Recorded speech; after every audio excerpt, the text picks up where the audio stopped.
Boys girls, मैं आपको वाहन यानी कि ट्रांसपोर्टेशन के बारे में आज, जैसे कि कल हम लंग्स के बारे में पढ़े हैं, वैसे उसी पर आधारित यह ट्रांसपोर्टेशन का प्रोसेस भी है, जिसमें कि ये ट्रांसपोर्टेशन एक प्रकार की जैव प्रक्रम है ना। जैसे मैंने बताया कि बॉडी के अंदर होने वाली समस्त अनैच्छिक क्रिया और एक प्रकार की जो क्रियाएं अनुक्रियाएं हैं वही जैव प्रक्रम कहलाता है।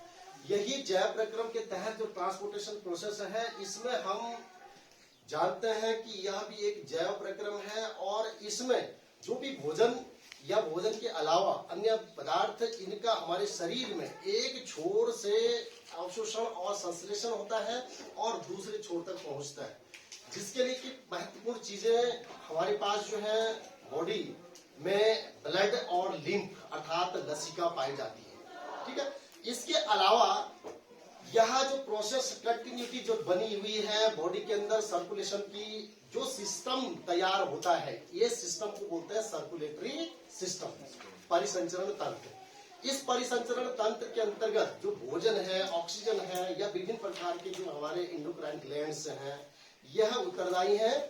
और इसमें इस प्रोसेस के अंतर्गत जो है महत्वपूर्ण जो ऑर्गन हमारा है वो है हमारा पंप हृदय।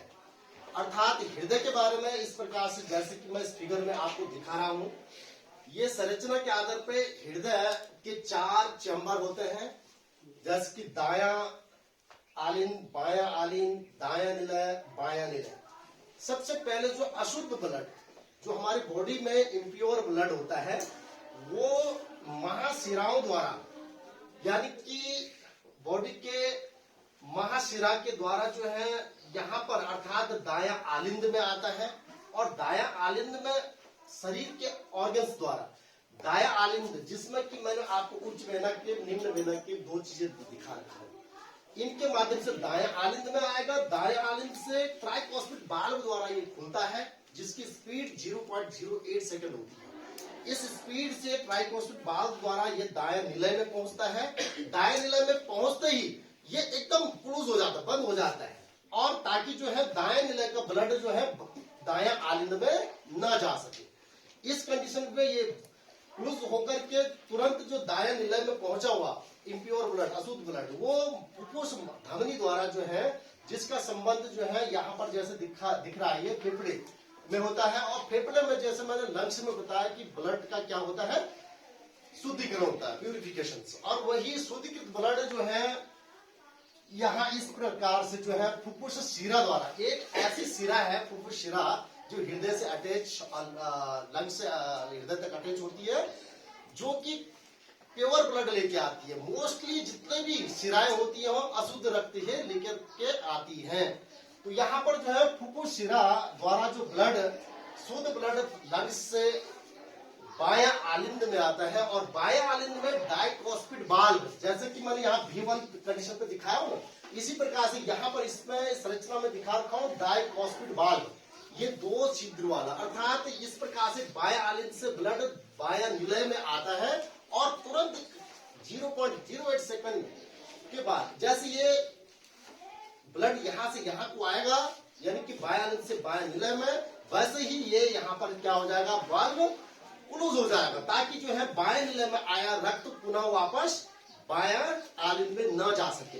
इस प्रकार से ये प्रोसेस चलता रहता है। और बाएं निलय का आया हुआ प्योर ब्लड बाएं निलय में, वह महाधमनी, जो हमारे बॉडी के सबसे बड़ी धमनी मानी जाती है हार्ट की, यह महाधमनी द्वारा कई धमनियों से इसका संबंध होता है, और यही महाधमनी से छोटी छोटी धमनियों के माध्यम से शरीर के, है ना, अंगों में, ऑर्गन्स में चला जाता है प्योर ब्लड, और शरीर को इस प्रकार से प्योर ब्लड मिल जाता है। फिर वही प्रोसेस कंटिन्यू शरीर के अंग में पहुंचते ही फिर वह ऑक्सीजन या ऑक्सीनेटेड ब्लड जो है से डीऑक्सीनेटेड हो जाता है, अर्थात ऑक्सीजन निकल जाती है, पुनः वो डीऑक्सीनेटेड ब्लड हो जाता है, अशुद्ध ब्लड हो जाता है।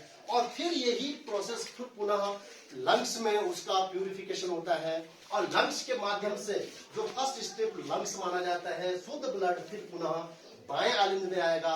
बाएं आलिंद में यहाँ पर जो है डाइकोस्पिड वाल्व खुलता है और ये पुनः बाएं निलय में आएगा।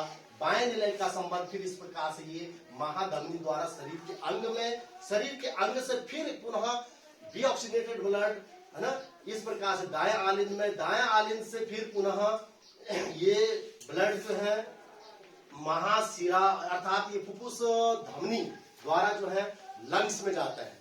तो कहने का अर्थ यहाँ पर ये है ट्रांसपोर्टेशन, यानी कि हमारा पंप हृदय में, कि इसमें जो फुफ्फुस शिरा है और यहाँ फुफ्फुस धमनी है, इन दोनों को भी आप ध्यान दीजिए कि फुफ्फुस शिरा हृदय और लंग्स के बीच में यह ऐसी शिरा है जो शुद्ध रक्त लंग्स से हृदय को लेके आती है।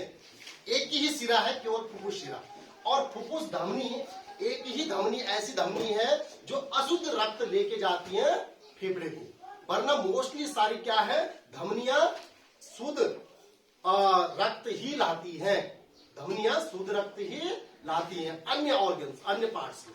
और इम्प्योर जो अशुद्ध है सिराएं, वो सदैव अशुद्ध रक्त को लेके जाती है, केवल हृदय को छोड़ करके। ठीक है ना, तो ठीक है, ओके, तो समझ गए, इतना क्लियर हो गया आपका। तो ये ट्रांसपोर्टेशन में, तो इसको जो है आप लोग भी लाइक और सब्सक्राइब करना, ठीक है। ये चैनल मैं बता दूंगा, इसमें मैंने और प्रोसेस भी डाले हुए हैं। Thank you.